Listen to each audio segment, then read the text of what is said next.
தமிழ் திரையுலகின் மறக்க முடியாத ஒரு முன்னோடி திரைப்பட தயாரிப்பாளர் மற்றும் இயக்குனரான ஆவிச்சி மெய்யப்ப செட்டியார் அவர்களுடைய சரித்திரத்தை இன்றைய சான்றோர் சரித்திர நிகழ்ச்சியில் நினைவு கூறுவதில் பெருமையடைகின்றோம். 1907 ஜூலை மாதம் 28 தேதியன்று சிவகங்கை மாவட்டம் காரைக்குடியில் பிறந்துள்ளார். 1979 ஆகஸ்ட் மாதம் 12 தேதி இயற்கை எய்தியுள்ளார். மெய்யப்ப செட்டியார் அவர்கள் இவர் இந்தியாவின் புகழ்பெற்ற திரைப்பட தயாரிப்பு நிறுவனமான ஏவிஎம் புரொடக்ஷன்ஸ் நிறுவனத்தின் நிறுவனர் ஆவார். தமிழ் சினிமாவை வணிக ரீதியாகவும் தொழில்நுட்ப ரீதியாகவும் அடுத்த கட்டத்திற்கு கொண்டு சென்ற பெருமை இவரையே சேரும். இவரது பெற்றோர் ஆவிச்சி செட்டியார் லட்சுமி ஆட்சி ஆவார்கள். இவரது தந்தை கிராமபோன் தட்டுகளை விற்கும் கடை நடத்தி வந்தார். இதனால் இளமையிலேயே மெய்யப்பனுக்கு வணிகத்திலும் இசையிலும் ஆர்வம் ஏற்பட்டது.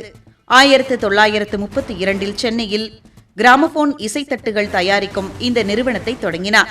1935 அல்லி அர்ஜுனா என்ற திரைப்படத்தின் மூலம் தயாரிப்பாளராக அறிமுகமானார் மெய்யப்ப செட்டியார் அவர்கள். சபாபதி, நாம் இருவர், வாழ்க்கை, பராசக்தி, களத்தூர் கண்ணம்மா, பாசமலர், பாவமன்னிப்பு, அன்பை வா போன்ற எண்ணற்ற காவியங்களை தயாரித்துள்ளார். திரைப்படங்களில் பின்னணி பாடும் முறை மற்றும் டப்பிங் முறையை தமிழ் சினிமாவில் அறிமுகப்படுத்திய பெருமை மெய்யப்ப செட்டியார் அவர்களையே சேரும். மெய்யப்ப செட்டியார் அவர்கள் 40 ஆண்டுகால திரை வரலாற்றில் 167 திரைப்படங்களை தயாரித்துள்ளார். இவற்றில் சிலவற்றை இயக்கியும் இருக்கிறார். சிவாஜி கணேசன், வைஜெயந்தி மாலா, கமலஹாசன் போன்ற திரையுலக ஜாம்பவான்களை அறிமுகப்படுத்தியவர் ஏவிஎம் தான். அண்ணா, கருணாநிதி, எம்ஜிஆர், ஜெயலலிதா மற்றும் என்.டி. ராமராவ் ஆகிய 5 முதலமைச்சர்கள் இவரது தயாரிப்பு நிறுவனத்தில் பணியாற்றியுள்ளனர் என்பது குறிப்பிடத்தக்கது. நாம் இருவர் திரைப்படத்திற்கு அண்ணாதுரை அவர்கள் கதை எழுதினார். பராசக்தி திரைப்படத்திற்கு கருணாநிதி அவர்கள் வசனம் எழுதினார். அன்பை வா திரைப்படத்தில் எம்ஜிஆர் அவர்களும், மேஜர் சந்திரகாந்த் திரைப்படத்தில் ஜெயலலிதா அவர்களும் நடித்திருந்தனர். படப்பிடிப்பு தளத்தில் கடுமையான ஒழுக்கத்தையும் நேர மேலாண்மையையும் கடைபிடித்தார் மெய்யப்ப செட்டியார் அவர்கள். தன் ஸ்டுடியோவில் வேலை செய்யும் தொழிலாளர்களுக்காக குடியிருப்பு வசதி, நியாய விலைக் கடை, மருத்துவமனை மற்றும் அவர்களின் குழந்தைகளுக்காக ஆவிச்சி பள்ளி போன்றவை உருவாக்கினார் மெய்யப்ப செட்டியார் அவர்கள். இவரது வெற்றிகளிலேயே பெரியது இவரது பெரிய தொழிற்கூடங்கள் தான்.